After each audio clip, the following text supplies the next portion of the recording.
¿Cómo andan amigos de Identidad Propia? Buen jueves para todos. La verdad que como se lo teníamos prometido, hoy tenemos un invitado de lujo. Alguien que de muy chiquito soñaba mientras armaba sus Scalectric, mientras jugaba con su hermano, soñaba con trabajar a lo grande en la Fórmula Uno.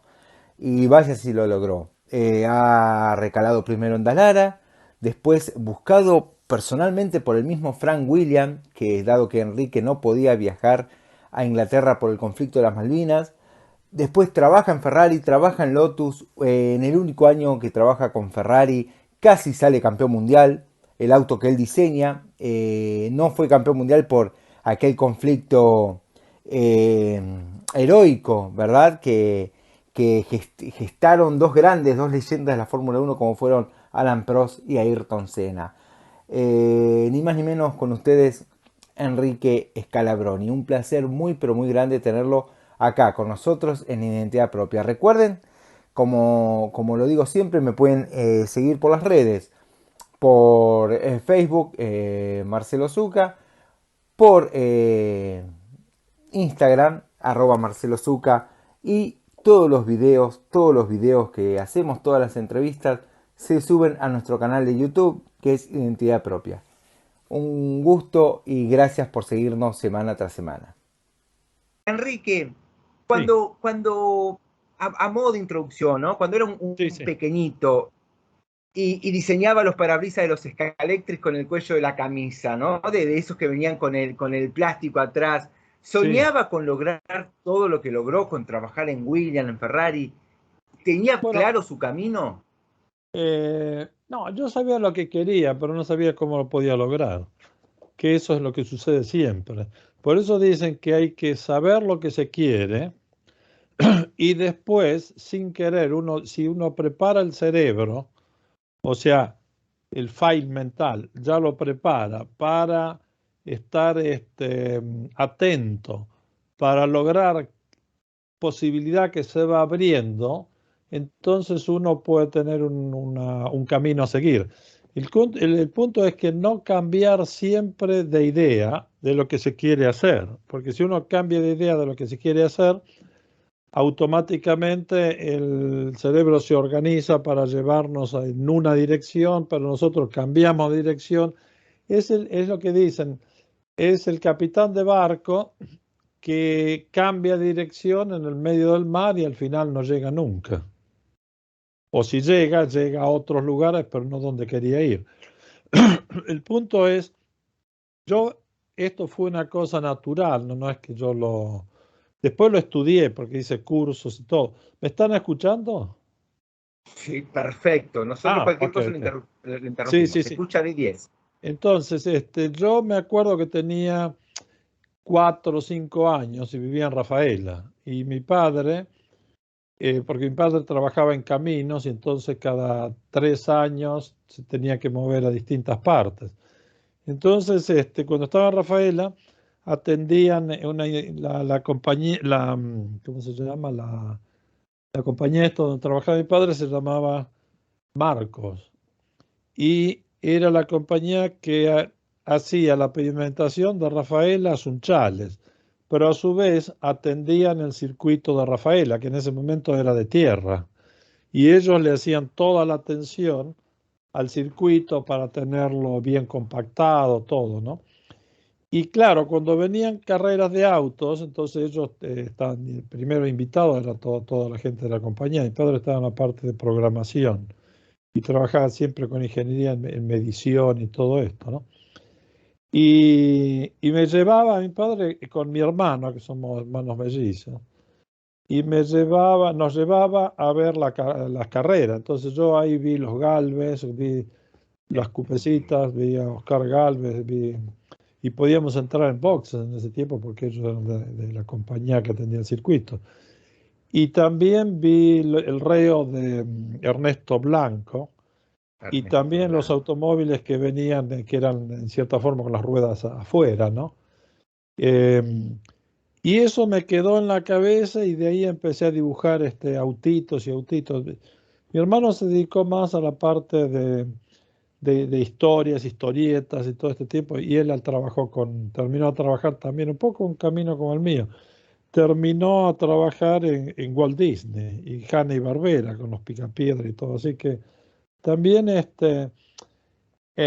nos gustó el dibujo y cada uno fue por una parte distinta, pero es lo que digo, si uno quiere, sigue y sigue y sigue. En un tiempo después me olvidé, pero después como a los 8, 9 años me volvió otra vez esta idea y me acuerdo que yo me encerraba en una habitación y hablaba, qué sé yo, con una silla era el señor Ford y la otra, no sé, y otro mueble era, Jefa.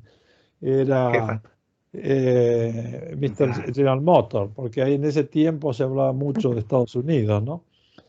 Y después vino todo el tiempo de Fangio. Entonces también ya seguí con la idea más para Europa.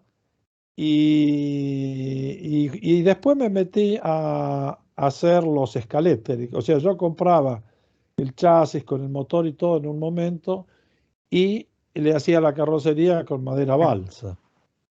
Y así fui, pero me dibujaba la carrocería y después la construía. Entonces tenía todas las medidas y todo. Y, y así, después dejé y me dediqué al fútbol y quería ser jugador de fútbol y estudiaba en el liceo y cosas. Y después empecé de nuevo otra vez con las carreras de auto y ya de ahí ya me concentré en querer ir a Buenos Aires. Estamos viendo la cumbre en ese momento, ¿ya? En ir a Claro. Buenos Aires para ir a conocer a Pedro Campo, conocer todo esto. Brunello no, porque no era de ahí, era de Villa María. Pero entonces Berta estaba en Villa María. Córdoba, pero yo quería conocer a toda esta gente. Entonces cuando nos fuimos a Buenos Aires, el padre se fue a Buenos Aires con la familia y todo, se fue mi hermano también, y yo me quedé un tiempo en la cumbre, y después me fui a Buenos Aires, pero dije, no, tengo que conocer a Pedro Campo. Y empecé a buscar la forma de conocer a Pedro Campo. Entonces no sabía cómo hacer y terminé en la revista Corsa. Yo había visto una buena nota que habían hecho de los constructores argentinos en la revista Automundo, y donde hablaban de Crespi, que construía él sus automóviles sin nadie que le dijera cómo hacerlo y todo. Después veía otros y había una cantidad de proyectistas que hay. Y estaba Pedro Campo y decía, Pedro Campo es el único proyectista que construye, sus automóviles se construyen sin que él se saque su traje, porque Pedro trabajaba en el tablero Sí. dibujo, hacía los cálculos, dibujaba, y, y después estaban la parte de fabricación de los automóviles, que se lo hacían en General Motors o se lo hacía cuando hicieron el prototipo Ford y todo este tipo de cosas, y después con distintos constructores, ¿no? Que le fueron haciendo, que estuvo también con Baufer, con Baudena y Wow. Claro. o sea, era la historia La grande. El categoría por motor prototipo. prototipos era la historia grande de la Argentina. Es cuando la Argentina estuvo al nivel de Europa. Realmente en ese momento le faltaban los motores europeos, pero no los chasis, ni las Sí. aerodinámicas, ni la aerodinámica, ni la carrocería, ni nada. ¿Qué O los sea, paró? ¿y qué ¿Qué? lo paró? Lo paró que después costaba mucho y después decidieron parar todo eso y volver al turismo carretera. O sea, porque en realidad partieron con las cupecitas empezaron a modificarlas y hacerlas más estilizadas, le hacían una buena caída de cola. Después entró, ¿cómo se llama? Berta con los Torinos y ahí, claro, ahí les juntó la cabeza a todo. Pero también entró Ford con el prototipo Ford y después entró Brunello y toda esta gente. Había Gentile y una cantidad, y Arrieta, el ingeniero de La Plata, que también hicieron muchos trabajos en esto. Y fue el momento máximo, digamos, del automovilismo argentino, porque la creación de esos automóviles eran al nivel europeo y a veces más elaborados que en Europa. Porque hay una cosa, hace unos 12, 15 años hicieron en Inglaterra un concurso de todos los automóviles tipos digamos, del año 70 a 80, Sí, o 65, 80, una cosa así. Y hubo un señor que consiguió un Huayra con el Ford y lo hizo poner a punto y todo, lo dejó un lujo, ¿no? Y este señor lo presentó ahí en Inglaterra y ganó en todo, y ahí habían Alfa Romeos, había de todo, habían autos de ingleses, de nombre, todo. Y ganó como el mejor diseño de ese tiempo, el Huayra. Yo pienso que si hubiesen llevado también el prototipo Ford o el Trueno Naranja o tantos otros de los automóviles de Sport prototipo de Argentina, hubiesen también, se hubiesen quedado con, digamos, con los 5 o 6 primeros puestos de ese concurso, ¿no? Y había autos de todo el mundo. Y eso no sé si lo promocionan a Argentina, pero realmente había gente que era genial, como era Pronello también, ¿no? Después Pronello hizo las liebres, después de ahí partió Berta, primero hacía solo motores y preparaba el Torino como auto ya hecho, ¿no? Y después claro. empezó de ahí, de las liebres, después empezó él a hacer sus propios autos por cuenta propia y fue adelante. Pero digo, tuvimos una muy buena escuela y yo tuve esa suerte de tener la edad justa para aprender eso, después venir a Europa, aprender el automovilismo europeo antes de toda la tecnología de computación, entrar entre computación, mesa de dibujo, cálculo a mano y ya cálculo computado.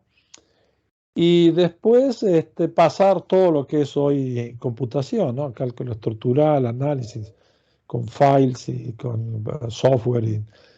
Y entonces pasar todo ese proceso. Tuve esa suerte porque pasé todo eso y, y tuve experiencia en todas las fases de lo que es el proyecto. El problema que sucede que muchos proyectistas en un tiempo se quedaron cortos porque no tuvieron después el acceso al proyecto del punto de vista elaborado con computadores.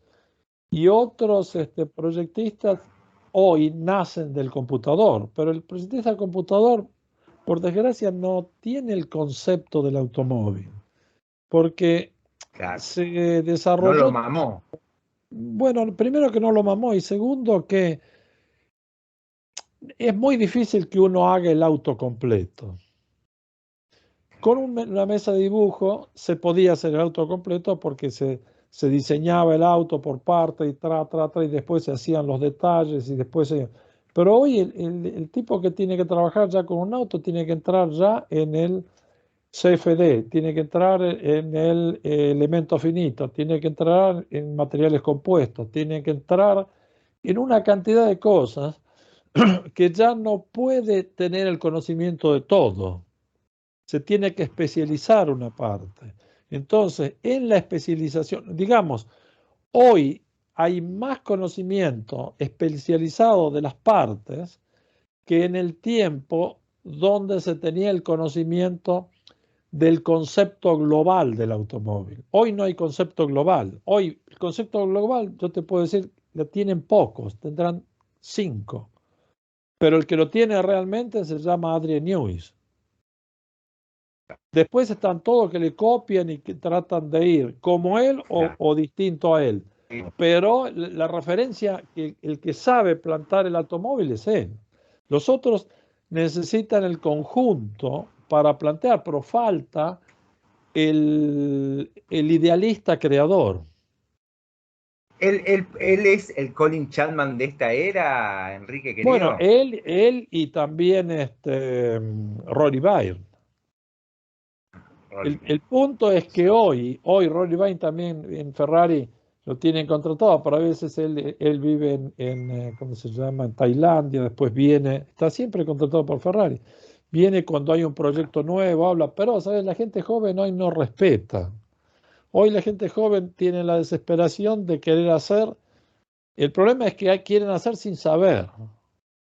Y ese es el problema que Claro. yo digo, hay una gran diferencia entre un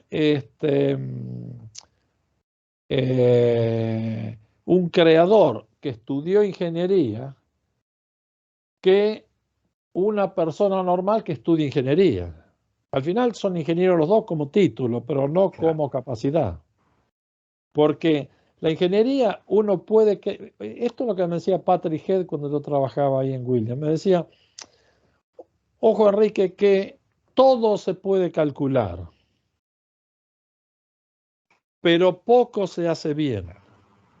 Porque si yo tomo, por ejemplo, un soporte de una rótula y hago la orejita que me agarra la rótula esta, yo puedo calcularla, pero puedo poner una luz o sea, digamos, del bulón, del tornillo que soporta la rótula, puede tener 10 centímetros entre, soportada entre las dos caras las dos aletas del soporte, ¿no? Claro. Pero ¿qué pasa? Ese volumen va a Sí, tener sí, que sí. ser muy grande para poder compensar la deformación por deflexión, o sea, por deformación, por deflexión. O sea, no vamos a tener rigidez y vamos a tener mucho peso. Lo importante es que las orejitas del soporte de la rótula estén directamente contra las caras de la esfera de la rótula donde están los dos extremos paralelos, agarrar ahí, porque entonces ahí no vamos a tener momento flexor, vamos a tener corte. Y si tenemos una orejita sola, vamos a tener, va a haber rotación, porque vamos a tener que hacer un cantilever para soportar un mambo total. Pero si nosotros tenemos una orejita chica y entra exactamente ahí, y lo único que tenemos es corte, o sea que la fuerza de compresión y de tracción está dividida por dos porque tenemos cada una de las orejas lo soporta, la mitad de la carga, y eso no tiene deflexión. Y lo que funciona en un automóvil es la, la rigidez, porque como me decía Claro. el proyectista de compuesta, un tipo genial, ahora ya desde la Williams, eh, Brian O'Rourke, que él trabajó en Northrop y trabajó en McDonnell Douglas en Estados Unidos. Es inglés este chico, muy amigo, estábamos mesa a mesa. Yo estaba en la punta, en una, después venía él en la otra, después venía otro. ¿Y, y qué ocurre? Y, y él lo que me decía era eso, es que hoy si tú calculas en el automóvil la rigidez, a reducir todas las deflexiones, no tenés que calentarte por la resistencia. El problema es que cuando no le das importancia a la rigidez, tú tienes que calcular a resistencia porque vas a tener fatiga y vas a tener deformaciones y vas a tener consumo y vas a tener juego y vas a tener una cantidad de cosas. Entonces, esto es lo bueno que yo tuve la suerte de haber trabajado con muy buenos proyectistas, quizás los mejores. Y, Claro. y cuando yo dejo Williams, el que toma mi lugar se llama Adrian Newey y yo voy Increíble. a Ferrari. Entonces digo, estamos Ferrari. todos interrelacionados, ¿no? Y cuando yo tomo Ferrari, voy a Ferrari a trabajar, toma el lugar de un proyectista que se llamaba John Barnard. ¡Fo! Entonces, Qué- entonces, entiende, después trabajé con Dallara primero y después de Dallara me presenta Frank Williams, me presentan Patrick Head y tuve la suerte de trabajar con Patrick Head, pero cuando estaba con Dallara venía seguido Arby Pastelberg, porque trabajaba en Ferrari y a veces era amigo de Dallara, venía y yo hablaba seguido con él, entonces me explicaba. Entonces lo que ocurre es eso, es haber tenido la voluntad de trabajo, el deseo, el tener una estrella, a dónde quiere uno llegar, porque con la estrella tenemos dos problemas, dos puntos tenemos. O ascendemos a la estrella o nos estrellamos contra el piso, entonces contra una pared. Claro. Entonces hay que ver hacia arriba, pero también tener un ojo mirando a qué tenemos adelante para no caer en un pozo o llevarnos por delante de una pared. Entonces eso quiere decir estar bien justo de no perder el camino y no perder el punto de referencia hacia donde vamos. Entonces, eso es fundamental, ¿no? Y esto nace de la pregunta que me hiciste, y te digo, y poco a poco, si tú tienes ya una tendencia de niño, la vas a llevar, si la cuidas y la sigues desarrollando, será tu profesión de grande. Qué Pero hermoso, para qué eso, hermoso. entonces, ¿qué ocurre? Tienes que ser creador y vas a estudiar ingeniería.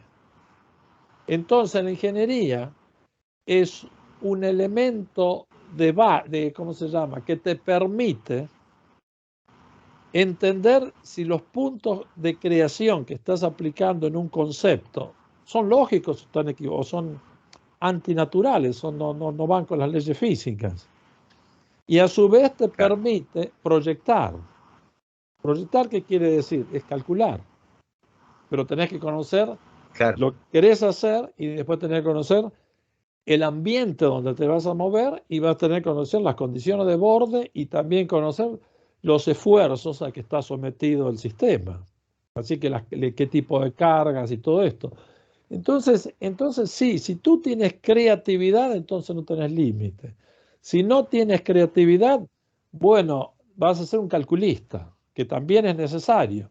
Pero ¿qué pasa? Si tú ves qué ocurre entre la Universidad de Ingeniería y la Universidad de Arquitectura, en un edificio, en una casa, está el arquitecto que diseña con una base técnica sin ser un claro, calculista, un especialista en cálculo, por ejemplo, un edificio de 15 pisos o más, necesita ya ingeniería de alto nivel.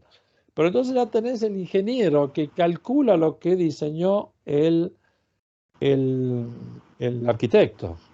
Y el arquitecto diseña en función de dónde vamos a poner las columnas.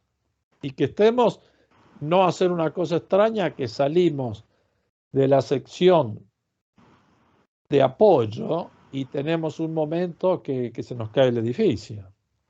Entonces claro. tenemos que tener, tenemos que estar dentro de las leyes físicas. Lo que pasa es que el arquitecto ahí le da el juego artístico y el ingeniero le da la seguridad. Es- Pero cuando Claro, estás claro. en un equipo de carreras, y te digo, cuando estaba en Williams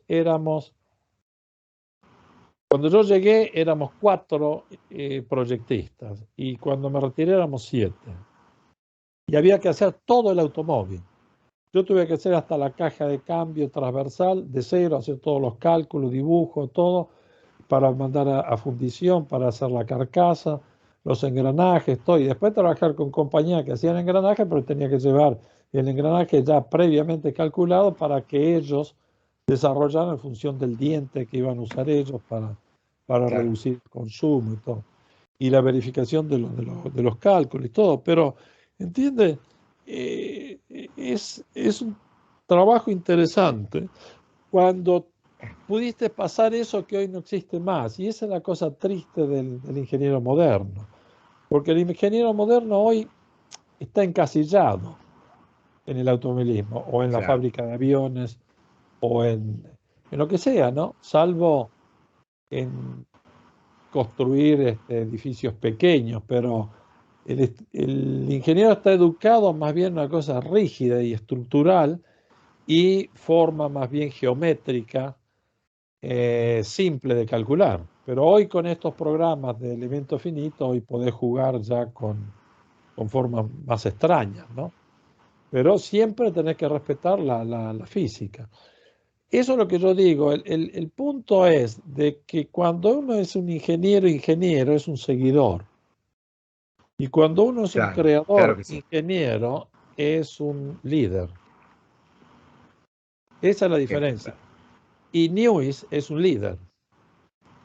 qué bárbaro. Y en un tiempo tenías Adrián, muy- un señor que se llamaba Gordon Murray, un ingeniero que se llamaba Gordon Murray. Tenías otro que se llamaba Patrick Head. Tenías otro que se llamaba... Cada uno de ellos desarrollaba el automóvil, en función de su tendencia a la aerodinámica, a la rigidez estructural, a la seguridad del automóvil, a la eficiencia del automóvil o a la aerodinámica. ¿Entiendes? Claro, Y entonces, claro, haber trabajado con esta gente, cada uno tenía una tendencia distinta y llegar a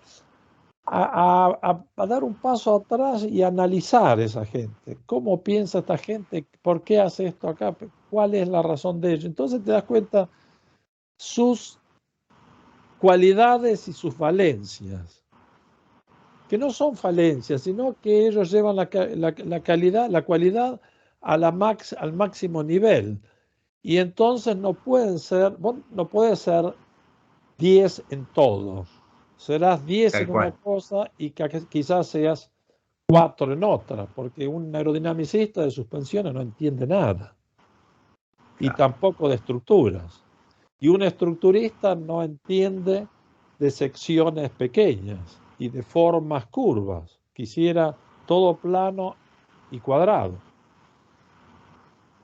claro, Entonces te claro. encontrás, pero si tú tienes la suerte que yo tuve de haber estado con toda esta gente y de todos haberme puesto, yo no sé, quiero aprender, quiero entender. No, aprender no, quiero entender, porque si entendí, aprendí. Porque si quiero Claro, aprender, entonces sí, voy a buscar una fórmula escrita, pero no soy capaz de crear otra forma que va, otro sistema que va a generar otro sistema de cálculo que va a generar otro cálculo. Entonces a mí me gustó mucho también la matemática y cálculo para crear toda la fórmula de cálculo y todo. Entonces, y, y no puedo, yo te diré que no fui el mejor de ninguno de todas esas cosas, de ninguna de todas las cosas, porque nadie puede serlo. Pero pude tener la suerte de haber estado en contacto con tanta gente que, o sea, todos somos monos. Aprendemos de la sociedad donde vivimos.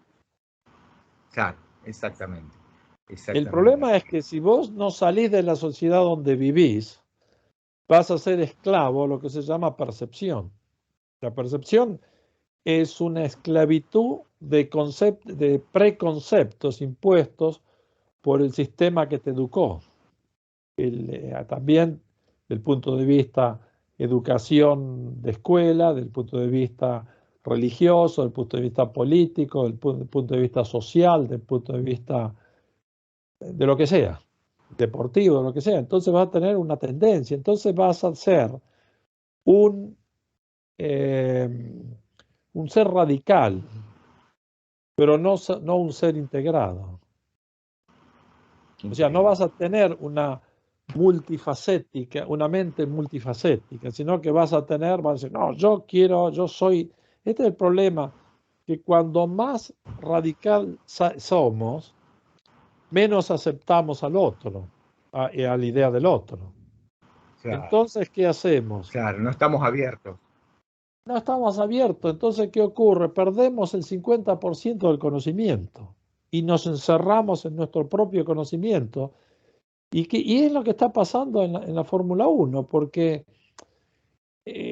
con personas como estas, que yo te digo que ganaron el campeonato del mundo, ¿por qué lo ganaron? Porque ellos vieron lo que estaban, vieron dónde estaba el error y pusieron la tendencia en lo que había que mejorar. Y entonces mejoraron lo que era el punto débil, porque toda cadena se rompe por el eslabón más débil. Entonces, si vos llegás a entender cuál es el eslabón débil del sistema, tú puedes darle resistencia al sistema o mejor rigidez o mejor seguridad y ya, o mejor eficiencia, en cierta forma, y ya estás encima del sistema. Si Qué no, hermoso. vas a estar esperando a que alguien haga algo para ir a copiarlo, que es distinto porque uno puede ver lo que hicieron los otros, pero tiene que entender por qué lo hicieron. Y esto es lo que decía Patrick Head, no conviene nunca copiar lo que los otros hacen. Hay que analizar por qué lo hicieron, porque quizás Si nosotros, aquel la agarró para aquel lado, vamos y lo copiamos y después nuestro auto va peor. ¿Pero por qué? Porque quizás ellos crearon algo para resolver un problema que tenían que nosotros no tenemos. Entonces, si copiamos eso, sacamos porque porque eso lo tuvieron que crear, porque hay algo que está mal en el automóvil que no lo podían resolver. Entonces tuvieron que crear algo para bypassar el problema. Claro. Y si nosotros tenemos un automóvil que en esa parte funciona bien, y porque le mejoró el auto, yo le voy a poner eso, y yo le voy a sacar lo que tenía bueno mi automóvil, entonces arruino el automóvil. Exactamente.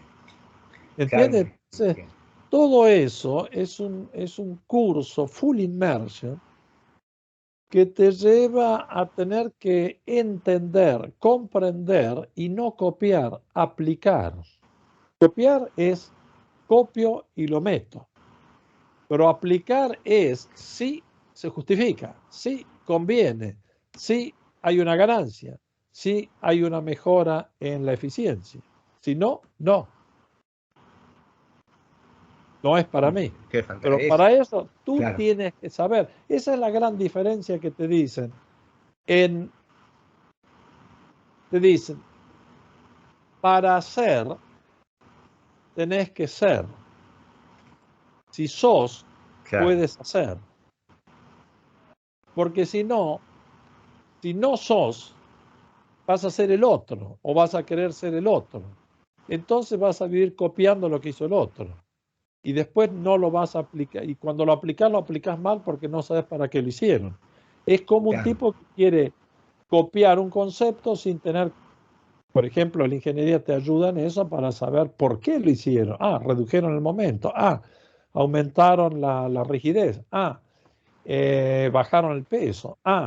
Entonces, si lo entendés, entonces sabes por qué lo vas a aplicar. Si no lo entendés, no. ¿Entiendes? Entonces, un tipo que, por eso es difícil para un mecánico llegar a entender una solución de un ingeniero, porque el ingeniero sabe por qué lo hizo. Y esto Patrick Head me decía también,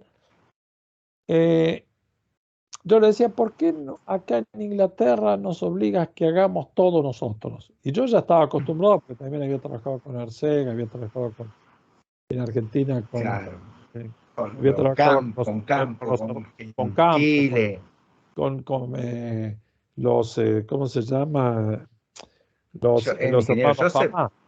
No, los hermanos Ah, Famá con Avante.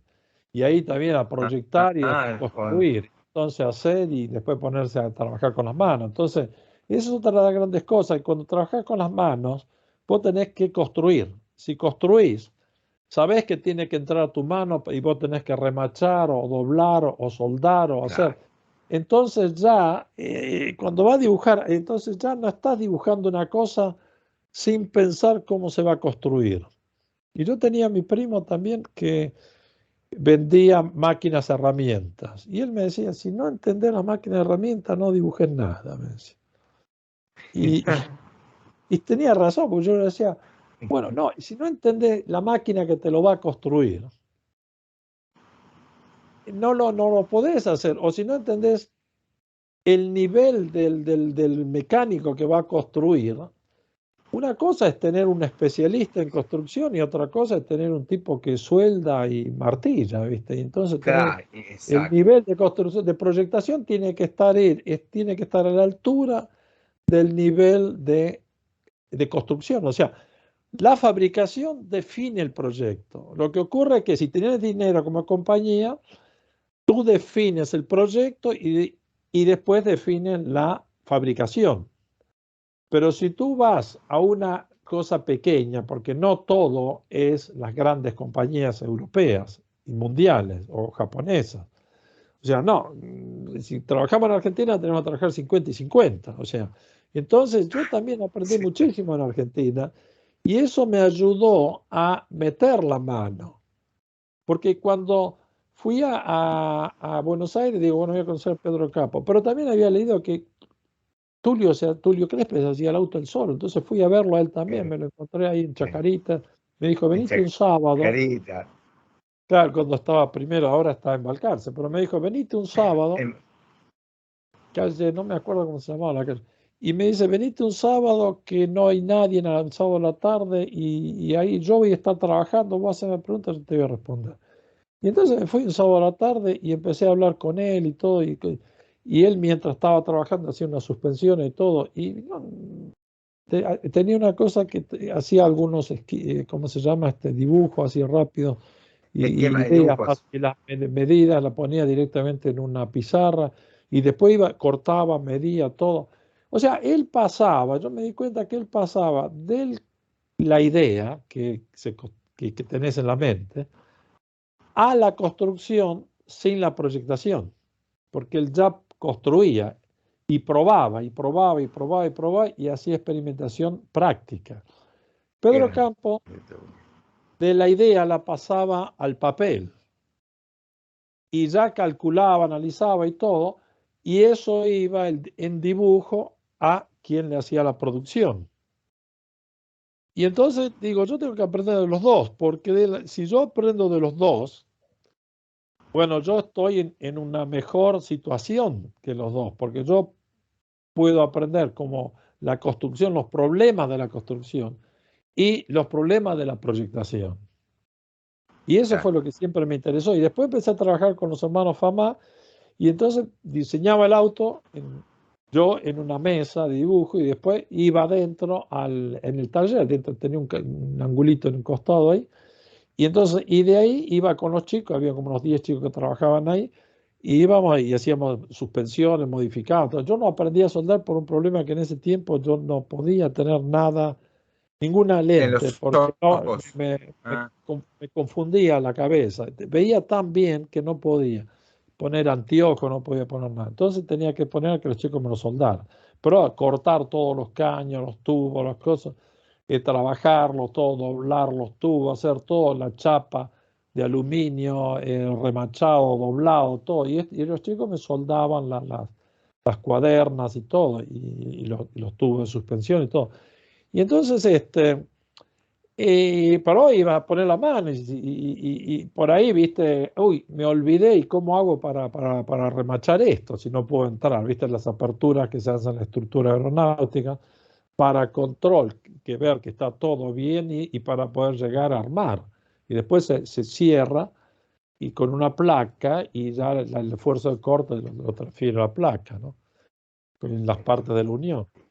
Y el punto, te qué digo, increíble. era lindo eso. Por eso digo que Argentina, yo no aprendí a proyectar, yo aprendí a proyectar y llegué justo en el momento que partían las máquinas de control numérico. Entonces, y ahí fue que Dalara compró las primeras máquinas y entonces empezamos a proyectar para control numérico. Entonces ya venía con tolerancia, ¿viste? Ya no Claro. tenía que estar luchando y todo eso. Y después vinieron todos los otros sistemas de producción, las fresas, ya con control numérico, con todo esto, y ya cambió todo el sistema, ¿viste? Y cada vez va, y ahora hoy con una, ¿cómo se llama? Una copy machine de 3D, Claro. trabajando también con distintos materiales. Vos prácticamente hoy diseñás en el computador y te olvidas de la producción, porque hoy como trabajás por sección, las máquinas estas van creando sección, no le interesa la forma que tenga la pieza, todo tiene una sección. Y si vos haces un número finito de secciones, tenés la forma que vos querés. Y y todo esto es un aprendizaje, viste, que te tiene que interesar. Pero aquella frase que me dijo mi primo, me acuerdo que era el marido de una prima mía y que vive en Buenos Aires. Y entonces él me dijo eso, vendió mucho tiempo máquinas, herramientas, y él había trabajado en proyectaciones de máquinas, herramientas y todo, y me decía, aprende a usar la máquina herramienta. Entonces, sabes proyectar, porque si no, no sabes qué vas a proyectar, porque no sabes con qué, tenés que saber con qué ¿Cómo máquina vas a construir y hacerlo? qué mecánico vas a tener para el trabajo manual. Y el trabajo Claro. de máquina, tenés que saber qué máquina vas a tener y la capacidad del tipo que la maneja. Mirá Y vos. entonces yo llego allá, ya llego Increíble. acá ya preparado. Lo que yo no sabía era la tecnología que ya había partido en ese momento. Y en ese momento es donde se viene la separación la Argentina que se queda en una tecnología constante y la tecnología nueva que viene en Europa, que todo pasa ya a control numérico, y después vienen los software, después viene el ¿cómo se llama? El elemento finito, y después viene bla, bla, bla, bla, y entonces ya, boom, estos se fueron a cualquier lado. Y ahí es donde Claro. quedó la diferencia. Pero la capacidad de entender que en Argentina es mucha. ¿Por qué? Porque nosotros somos hijos de europeos que fueron allá y se llevaron la tecnología, porque esto los agarró la guerra y se tuvieron que escapar. Pero el conocimiento lo tenían en la cabeza. Y estos tipos fueron allá y empezaron los alemanes con la parte de materiales, fundiciones, cosas. Los italianos también para mecanizado, para trabajo de carrocerías, una cantidad de cosas. Después los españoles llevaron otra cosa y así cada uno llevó algo distinto y Argentina fue un centro eh, de, ¿cómo se puede decir? Sí, Tecnológico, pacífico, ¿no? multitecnológico. Sabe, Enrique, que hablando, ¿no? Me fui de las preguntas, pero es tan interesante lo que cuenta. Y hablando de la No, yo capacidad pienso que nuestra, esto es bueno suya, que es para los argentino. ingenieros, para los ingenieros, no jóvenes. Es bueno que Claro, yo les diga esto, porque esto les deja un conocimiento para el futuro. Y darse cuenta claro que, que sí. eso yo había leído también de Fangio, y lo había conocido también allá en Buenos Aires, después hablé de Fangio cuando llegó acá en Europa y todo. Y Fangio decía, no importa de dónde salimos, sino dónde queremos llegar. Y yo decía, Qué sí, pero él es grande el Fangio. Checo. Es grande, porque, sí, porque salió ahora alcanza una ciudad grande, pero cuando salió Claro. no era cosa grande. Y salió y lo que pasa es que nosotros somos DNA que salió de Europa y volvió a Europa. Eso somos nosotros, los que nos vinimos ¿Y para usted aquí. piensa, Enrique, hablando de esto, ¿no? Que una vez un flaco me dijo, es tanta la capacidad nuestra, si de Europa tendré un equipo de Fórmula Uno. ¿Piensa que están así, Enrique? ¿Quién dijo eso? Perdón, que se cortó. Eh, el flaco Traverso, Ah, sí. Juan María No, no, Traverso. es que yo te digo que si tú vienes aquí y tienes la base económica, tú puedes hacer lo que quieras. Lo que pasa es que vas a tener que aprender la educación europea para saber manejarte en sistemas que son muy, muy rígidos y no perdonan. El error acá se paga no con la vida, pero se paga con el futuro. Entonces necesitas un sistema ultra elaborado, hasta también cómo hablar, cómo tratar. Eso fue una de las cosas que yo vine sin una preparación para eso. O sea, yo tenía un conocimiento, pero no tenía la preparación para poder moverme dentro de los sistemas. Y sin querer me encontré en 8 años, de cuando había llegado, en entrar a una Ferrari. Y te digo, me faltaba esa clase social del nivel intelectual que dirigen esas compañías, porque nosotros no lo teníamos allá. Claro, claro, claro que sí. No obstante, Enrique querido, yo creo que de haber, cuando usted llega a Ferrari, ahora que lo nombra, ¿no? Haber vivido el viejo Enzo, que había muerto un año y medio antes que usted llegue, y estado Mauro Forghieri, el título quizás se alcanzaba. Puede ser que se dispersó mucho tiempo quizás en encontrar un rumbo después de semejante caída, o es una Bueno, no percepción mía, olvidemos que Enzo Enrique. Ferrari es único, porque Claro, también salió de un pueblito que no existía y hoy pasa el mundo por ahí y creó un producto que no existía y hoy todo el mundo está enamorado de ese producto. Él, Enzo Ferrari. Y, eh, y Forghieri también, un genio. Y yo también lo conocí, lo conozco y he hablado con él y me he sentado a analizar proyectos de un proyecto que tenía para una fábrica de autos que después no pudo ir adelante, pero también para discutir de un motor de 12 cilindros y todo. O sea, esa gente crearon Ferrari, no existía Ferrari. La crearon y ganaron y le ganaron los ingleses. Y entonces de ahí los ingleses no respetan a nadie hasta que les ganan. Cuando les ganan, ellos respetan. Y después no lo quieren destruir a eso, lo que lo quieren mantener, porque es referencia para volver a ganarle. ¿Entiendes? Qué lindo Es que hay tenerlo a unos... usted acá. claro, eso yo te digo, viste, yo digo, yo soy...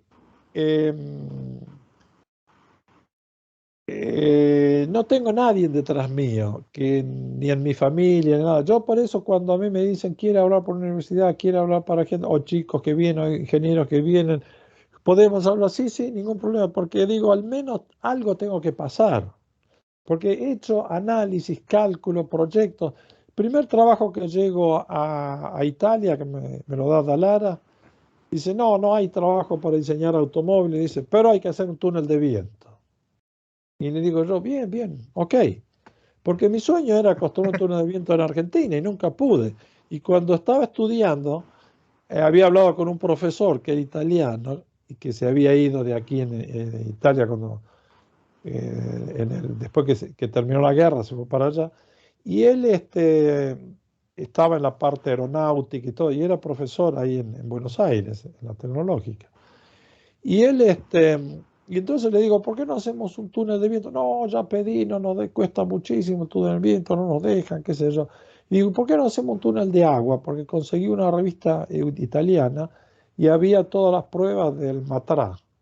Y el Matra lo habían hecho en una, ¿cómo se llama?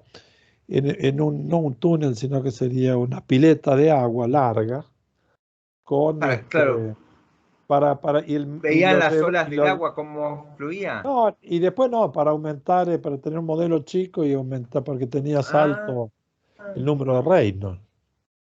Entonces qué te lindo. acercabas mucho más que con el túnel de viento, porque con el túnel de viento, en un 25% del túnel de viento, en 90 kilómetros por hora, es como si estaba girando a 36 kilómetros por hora.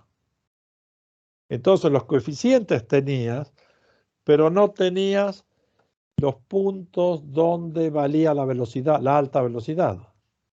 Entonces Claro, no te daba los puntos, por ejemplo, donde estaban los bloqueos neumáticos, por ejemplo, lo que pasa ahora con el Purposing.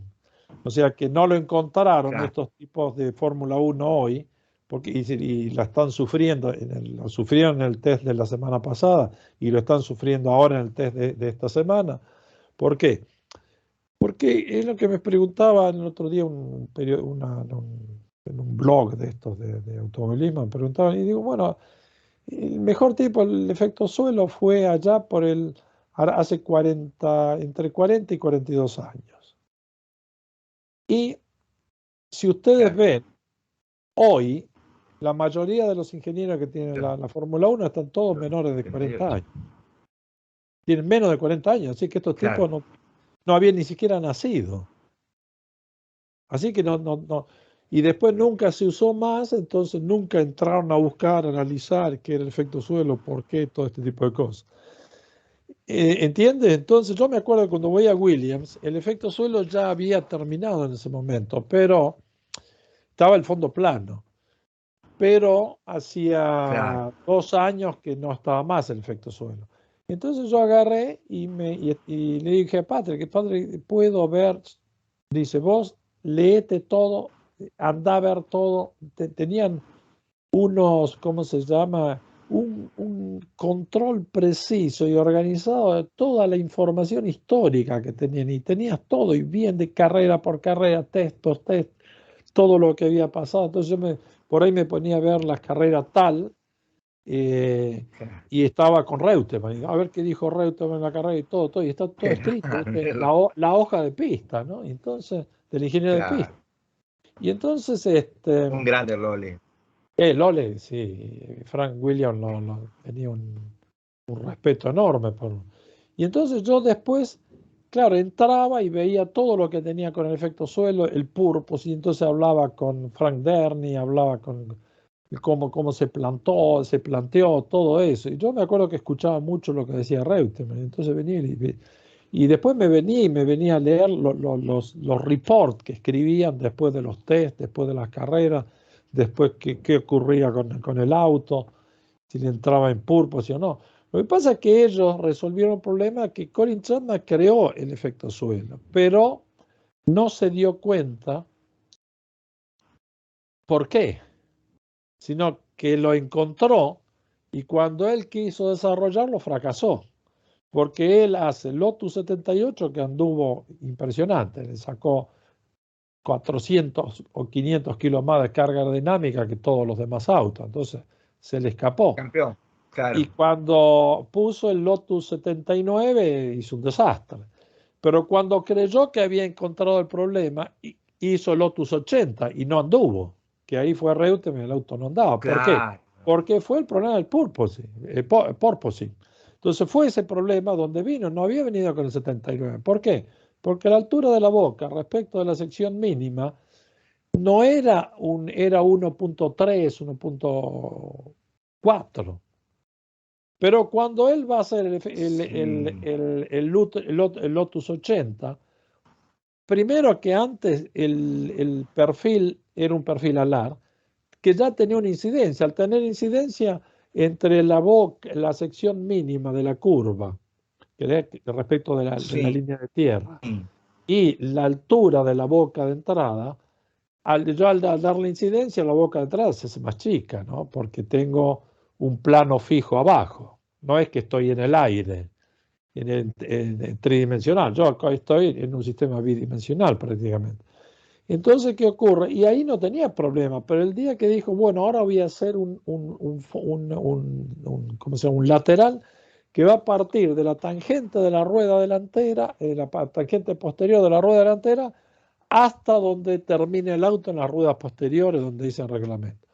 Y lo hizo. Lo que pasa es que él agarró y le dio, porque no te puedes basar con Bernoulli. Bernoulli se cumple hasta que vos tengas compresión de fluido. Cuando tenés compresión de fluido, chao. Ya tenés bloqueo neumático. Entonces te vienen problemas mucho más graves. Entonces, ¿qué pasa? Entonces él le dio una relación, porque claro, si no, ¿qué ocurre? Si vos haces una relación de la boca de entrada, que capaz que estás a 10 milímetros, 15 milímetros de tierra, y la boca de entrada la tenés que es 5 veces más grande, te das cuenta que la velocidad para que funcionara el sistema tendría que pasar el aire ahí a velocidad del sonido, y no va a pasar. No va a pasar. Y por eso no pasó. Y entonces, ¿qué pasó? Y ahí se cayó, porque ahí fracasó con el auto, se encerró, lo quiso hacer andar y Reutemann le decía, corramos con el 79, que todavía estaba en reglamento, y dejemos al 80 para después. Y él, no, y se perdió el año. Y ahí se empezaron a ir los sponsors y todo, y cayó. Por eso digo que los errores en Europa no te los perdonan. Pagás duro. No interesa cómo te llamás. Vale lo que vales hoy, no lo que fuiste. En cambio, en Argentina todavía se vale del futuro, del pasado. Porque el sistema no está tan desarrollado que entre el pasado y el hoy no hay tanta diferencia. Enrique, y hablando, ¿no?, de los grandes innovadores de Lotus, ¿qué quiso inventar Derek Garner y Ken Tyrrell con el Tyrrell de 6 ruedas? ¿Mayor apoyo en el tren delantero? ¿Qué? No, ellos quisieron. En ese momento lo que valía era el low drag, o sea, la baja resistencia al avance. Entonces dijo, vamos a hacer un auto con mejor penetración. Teniendo 4 ruedas chiquitas, una rueda chiquita no te aguantaban, ni en freno, ni se hubiese decapado, no aguantaba. Entonces necesitabas tener, la carga vertical tenía que estar dividida en 2. Entonces quiso carenar las ruedas delanteras. Entonces ganó velocidad, pero de todas maneras seguía siendo la resistencia al avance en las ruedas posteriores. Pero mejoró el drag. Entonces el auto fue un trabajo excepcional, porque él era ingeniero aeronáutico. Entonces veía el Ah, estudio del avión. El avión es el drag. claro, Porque si claro. vos tenés mucho drag, entonces va a necesitar mucho downforce.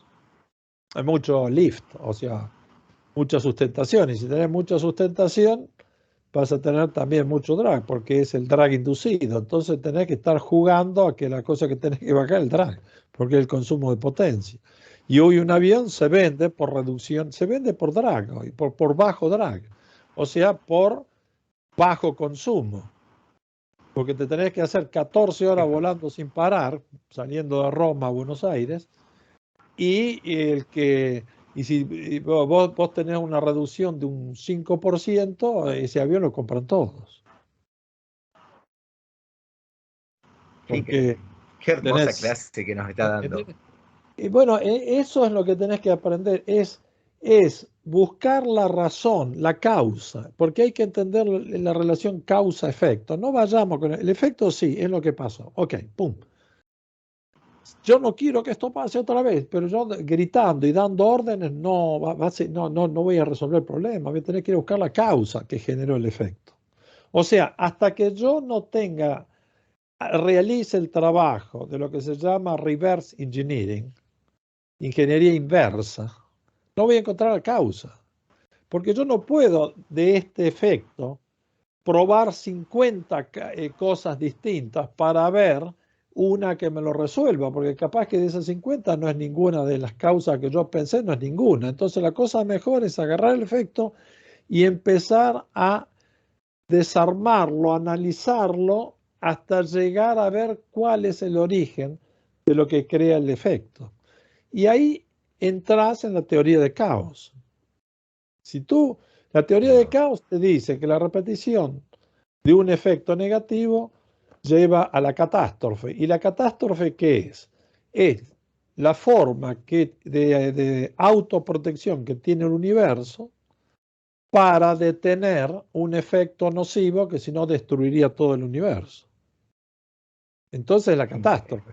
Por eso ahora crearon la ley, o sea, eh, la ley de ¿cómo se dice? De la restitución, o sea, de llegar a entender que ya estamos repitiendo demasiado esto y nos va a venir la catástrofe, entonces nos tenemos que parar antes. Por eso, si no te paras antes, hay una guerra, por ejemplo, o hay Claro, una revolución en una nación, o hay una revolución dentro de las cárceles.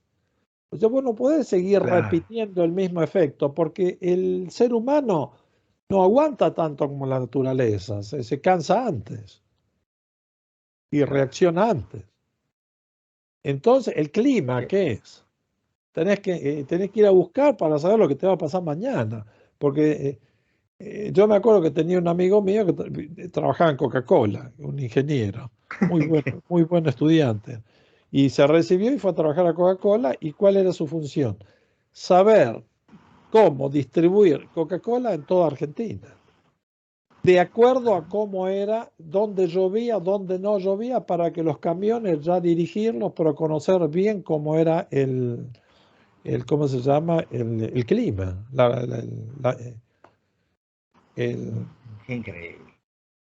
cómo iba a ser el clima mañana pasado, o sea, o la semana que viene. Entonces, y ahí van distribuyendo hay que salir para qué lado, para el sur, para el norte, de acuerdo a donde va a haber mucho sol y no va a haber lluvia, no va a ser frío. Y todo esto te tiene que interesar, porque hay por ejemplo, libros que son importantes, hay muchos libros importantes, pero hay uno, por ejemplo, que se llama Pensar como Leonardo, y ahí está escrito por unos americanos que analizaron Leonardo da Vinci y la forma de pensar. Y Leonardo fue un genio de genios porque él abarcó muchísimas disciplinas. Y una de las cosas que Leonardo dice, para tener una mente que esté en un nivel más alto del nivel común, necesita Sí, cumplir 7 puntos. Y el primer punto es el interés. Si tú tienes interés, olvídate los otros 6 que siguen. Si no tienes interés. Si no tienes interés, no sirve más, porque si no tenés interés, Claro. ves, pero no Lo que mueve. lo resolvés. Y ahí está el problema también basado en la educación que has tenido. Ahí viene la percepción. La percepción es lo que un hecho, la reacción que vas a tener tú del punto de vista sentimental, psicológico, sentimental, que te va a dar la reacción a eso. Y eso va a ser cómo fuiste educado. Entonces tenés que darte cuenta, hacer cursos también para, si no la puedes eliminar, reducirla al mínima, la percepción, porque si no vas a ser uno terminado con ismo, nacionalismo, regionalismo, todo con ismo, cosas radicales, limitativas, no vas a ser una mente abierta. Y en la técnica y en todo, vivimos en un ambiente cambiante, con leyes muy fijas y repetitivas y constantes. Conocer las leyes, Cristo decía, conocer las leyes de Dios y serás salvo, porque seguro que no te vas a meter en ningún lío, ni vas a crear ningún desastre.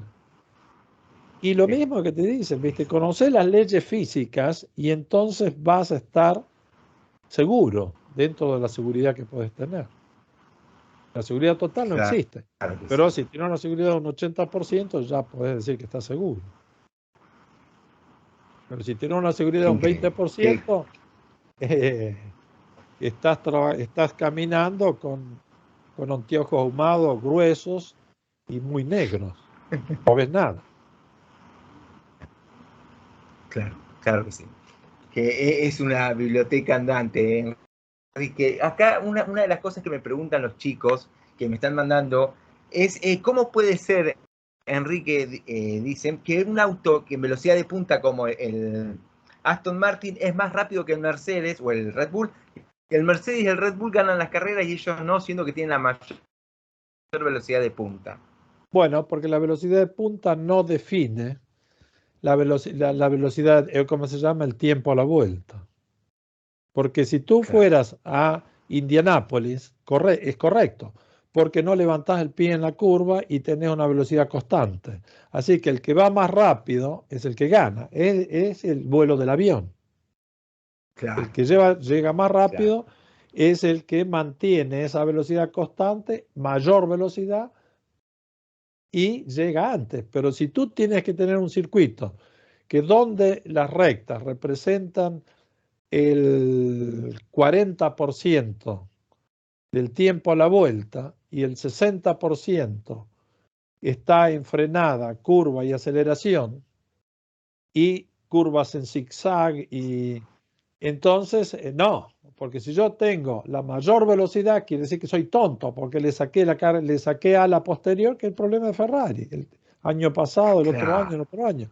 Quieren demostrar a la gente que tienen potencia. No es verdad, porque ellos lo que tienen es low drag, pero low drag no es potencia, es reducción de drag, es reducción de consumo de potencia. Pero Mercedes puede poner más ala, tiene más carga aerodinámica, pero tiene más potencia, entonces puede tener la misma velocidad final, un poco menos de velocidad final, pero porque puede superar lo que se llama el drag inducido. Estos automóviles los del año pasado tenían 3 veces,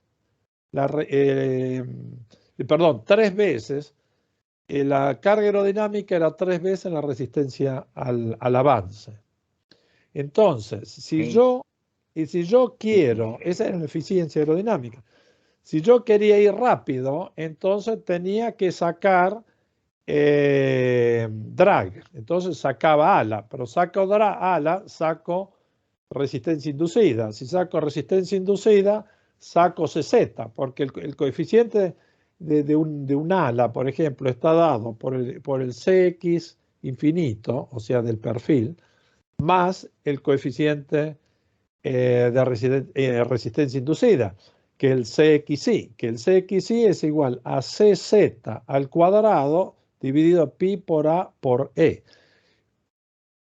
CZ al cuadrado, ¿qué es? Es el coeficiente de sustentación, va al cuadrado. Quiere decir que si yo le llego a sacar, cuando estoy, las alas que no son infinitas, sino que son cortas, yo si llego a sacar ala, estoy perdiendo, lo mismo que con la incidencia. Le saco incidencia, saco resistencia al avance, saco carga aerodinámica, y en frenada tengo que frenar antes, y en curva tengo que doblar más despacio. Y entonces voy más lento.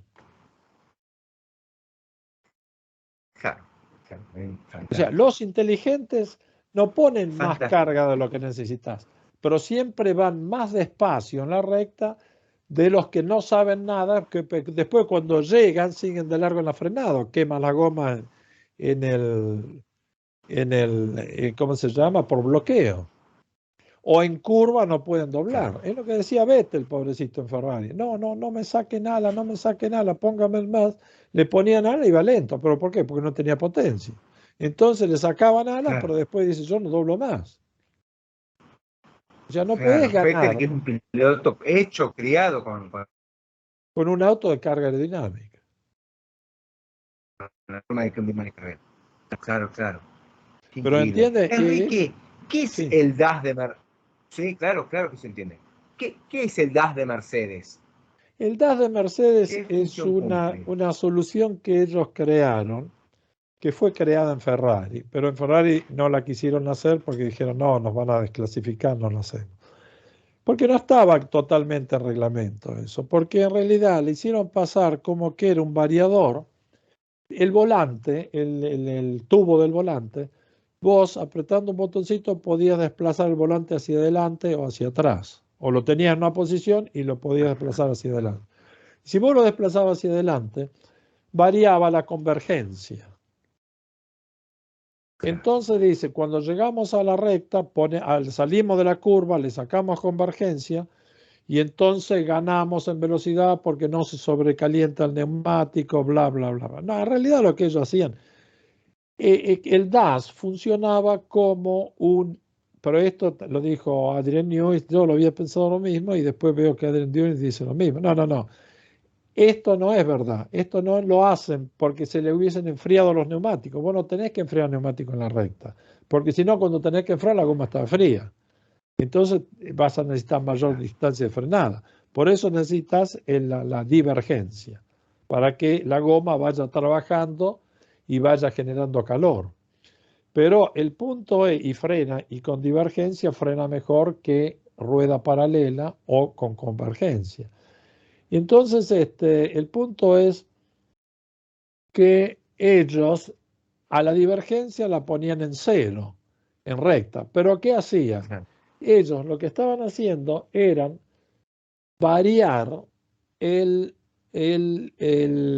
era trabajar la rueda como trabaja, era un DRS en línea recta. Porque la rueda en divergencia tiene mayor resistencia al avance, porque tiene una incidencia, y la rueda no tiene un perfil alar.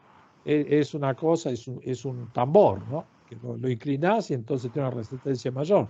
Entonces, poniéndolo derecho, entonces era un DAS, el DAS era DRS.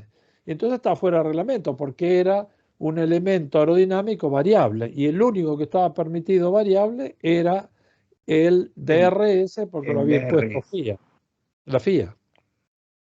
Y entonces ellos vinieron con toda la música entonces dijeron un bolazo a que nadie le creyó. Pero entonces después se lo prohibieron. Porque iban a empezar todo a hacerlo y se iba a venir un mambo, ¿viste? Total. Claro. Enrique, ¿qué le pareció la definición? ¿Cómo juzga a la FIA la definición del campeonato de Fórmula 1? Es la del año pasado. El año pasado fue un campeonato peleado porque cortaron el fondo delante de la rueda posterior y le sacaron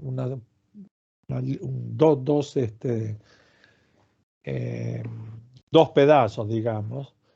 Creo que eran 2 pulgadas por no sé cuántas pulgadas de largo, que hizo perder la carga en el tren posterior, porque el Mercedes es un auto tradicional, o era un auto tradicional, iba prácticamente con muy poca incidencia.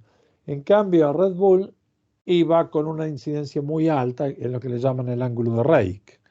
Entonces, ¿qué ocurre? Como el Red Bull estaba tan alto, no trabajaba para el efecto suelo, sino que hacía que al tener el auto levantado atrás, pero lo que pasa es que el Red Bull, al tener un doble setup aerodinámico, en recta con la carga tenía 2 muelles, o sea, o 2 barras de torsión, lo mismo, dos sistemas elásticos, uno blando y uno duro. Entonces la primera parte tenían 165 milímetros de altura en el eje posterior. Cuando el auto entraba en recta, entonces el auto bajaba el posterior y llegaba a tener menos incidencia. Entonces en la recta venía con menos incidencia. Pero cuando frenaba, se levantaba el posterior porque perdía velocidad y la transferencia de carga en frenada. Entonces todo el fondo del auto trabajaba como un difusor. El auto era un difusor. Y a su vez, al inclinarse, bajaba el alerón delantero, se acercaba a tierra y el alerón delantero ya no trabajaba más como un alerón, sino que trabajaba como ¿cómo se llama? Un efecto suelo. Era un cuerpo que a una cierta velocidad generaba una depresión, una variación de velocidad que aumentaba la velocidad, caía, o sea, trabajaba como Bernoulli en ese caso.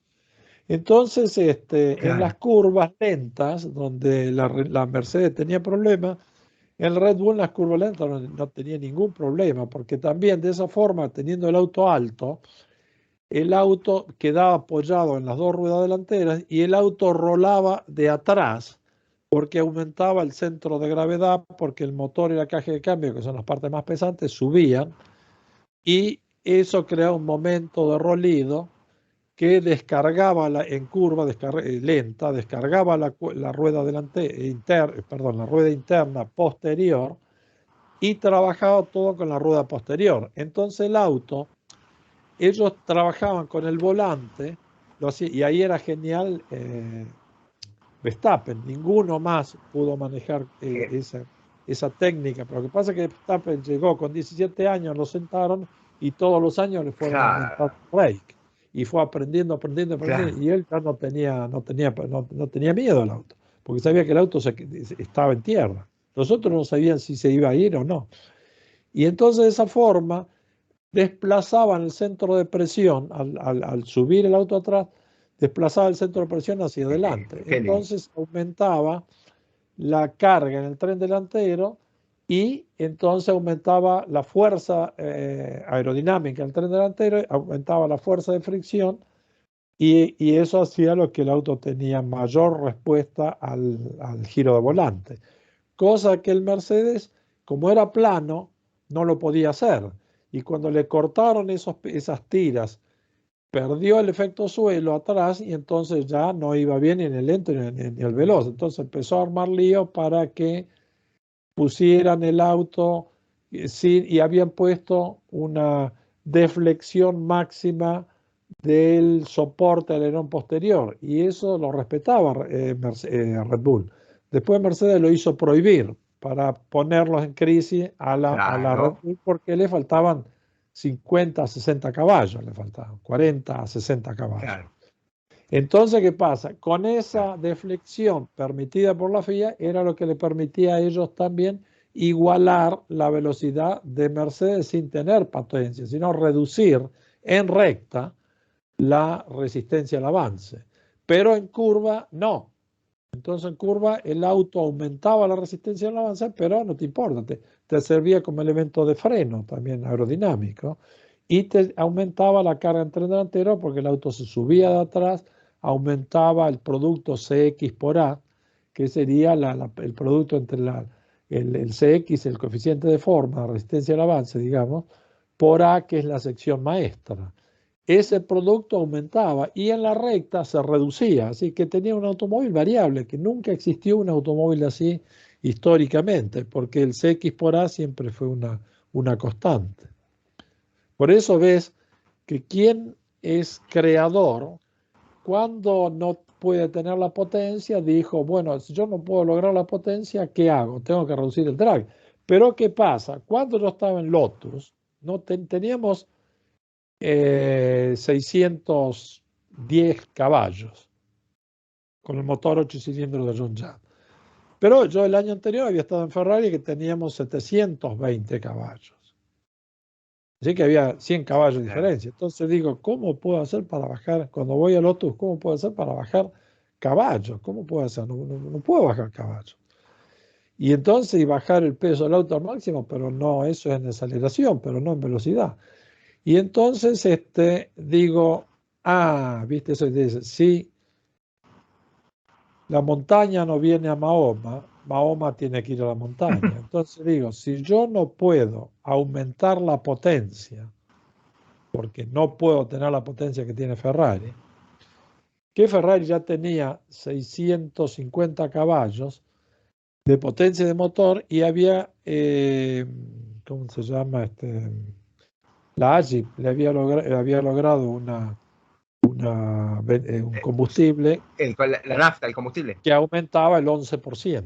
Por eso llegaban a 700 y algo. Mirá. Entonces nosotros no teníamos ni el combustible ni la potencia de 650 caballos. Nos faltaban 100. Vamos a luchar para clasificar, decía yo.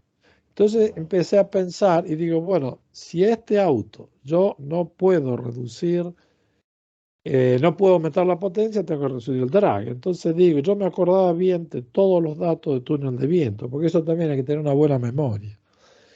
Y me acordaba, yo me olvido de los nombres de las personas, pero me acuerdo de los números. Los datos.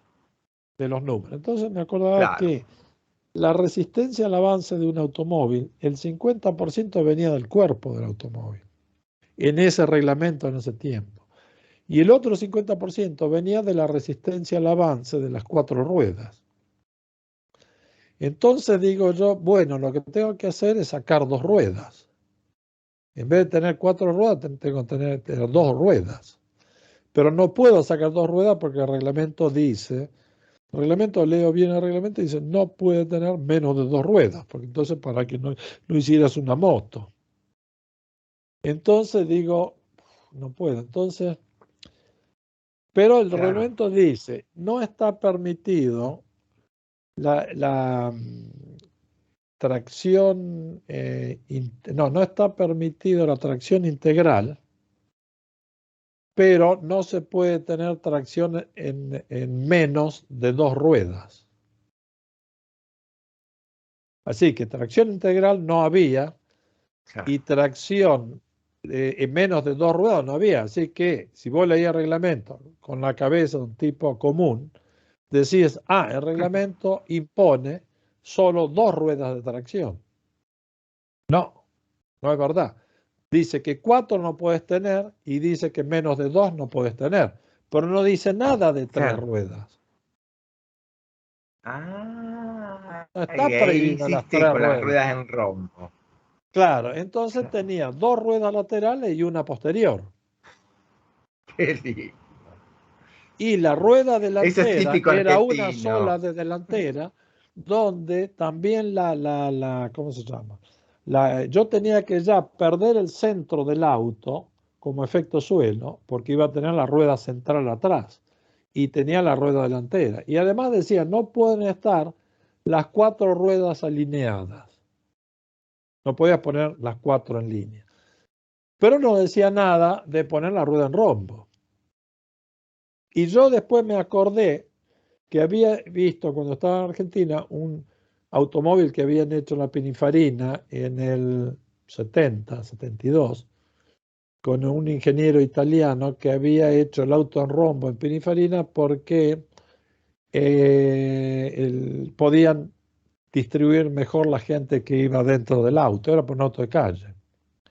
y era mejor aerodinámicamente. Y entonces yo me acordé de eso y digo, acá está. Entonces empecé a pensar, pero tengo que ver cómo me engancho en el reglamento. Y entonces ahí, por eso digo, cuando uno lee un reglamento, tiene que entender que el reglamento que está leyendo lo tiene que leer para saber cuáles son los límites, que no puede ser más ancho de o menos de. Y las cosas que dice esto no puedes tener, aquello no puedes tener, o sea, ok, para no entrar en eso. Y después lo tenés que meter adentro de un ¿cómo se llama? De un cajón y dejarlo ahí. No puedes diseñar un auto con el... Y me acuerdo que una vez había ido a una conferencia que estaba Pedro Campo y estaba Alberto Gómez, que preparaba los Peugeot 404 y Los después los 500, 504. sí. Y Alberto Gómez ya murió, pero era un preparador de motores que era muy bueno. Y todo hacía el que hacía todos para el equipo oficial Peugeot. Y en Argentina, ¿no? Y entonces él decía, lean bien el reglamento, pero no respeten todo el reglamento. No que tiene que hacer algo fuera del reglamento, pero tiene que hacer algo de lo que no está escrito se puede hacer. No hacer algo que está prohibido, sino algo que no está prohibido y tampoco está escrito. Ahí está la lógica del proyectista, del creador. Kelly. Porque si vos haces todo lo que está escrito, no le ganás a nadie, porque tenés un auto de serie. Claro, tenés que improvisar. Entonces tenés que encontrar lo que no está escrito y no está prohibido. Si está prohibido, te lo van a decir que no te lo dejan correr. Pero si no está prohibido y no está escrito, bueno, hasta por un año puedes correr, porque después para el otro año quizás ya lo prohíban, pero un año lo puedes usar. Pero ves, todo eso el año pasado fue una linda lucha y se plantearon la potencia contra la aerodinámica. Pero ¿qué ocurre? Pero las últimas 5 carreras que estaba todo ganado para Red Bull, casi lo perdieron. Porque ¿qué pasó? Sí. Empezaron a meter motores súper potentes y Red Bull quería pasar un Mercedes teniendo el Red Bull, el Mercedes con el DRS cerrado, el Red Bull DRS abierto, y no lo podía pasar. No podía pasar, era un misil desde Brasil para Claro, fue una cosa final, el motor monstruosa. de Hamilton era un misil. Eran 60 caballos más. ¿Ves? Y lo perdieron. ¿Por qué lo perdieron? Porque hubo un accidente en un momento que casi al terminar la carrera y no estaba considerado en la mente del equipo de Mercedes. Y hay, como digo yo, el que quiere ganar puede ganar y el que tiene miedo de perder pierde. Exacto, qué lindo consejo. Porque cuando se produjo ese accidente de Latifi, porque al final querían terminar la carrera y estaban sin goma, que es lo que le pasó a Hamilton. Pero tenía una diferencia que podía haber ganado la carrera porque faltaban pocas vueltas. El problema fue que cuando se pega, ¿cómo se llama? Con el Williams, se pega Latifi, en Red Bull claro, lo meten adentro y le ponen las gomas más blandas. Total eran 5 vueltas y después fueron 3 vueltas. Y los largaron. Y los de Mercedes tuvieron miedo de entrar a cambiar y hacer un error y dijeron, no, nos quedamos en pista y pidamos bandera roja y pidamos bandera roja. Y bueno, la bandera roja no la dieron. Chao, perdiste. Se durmieron los ingenieros de pista. Claro. Enrique, ¿y el año que viene cómo lo ve? ¿Cómo la ve la Fórmula 1? ¿Van a vencerse más equipos? ¿Va a ser más parejo? Este año está diciendo. Este año, perdón. Va a ganar el que tenga más potencia. 2022. Va a ganar el que tenga más potencia. Y en esa ventaja lo tiene Mercedes. Pero estoy viendo que Ferrari está andando fuerte.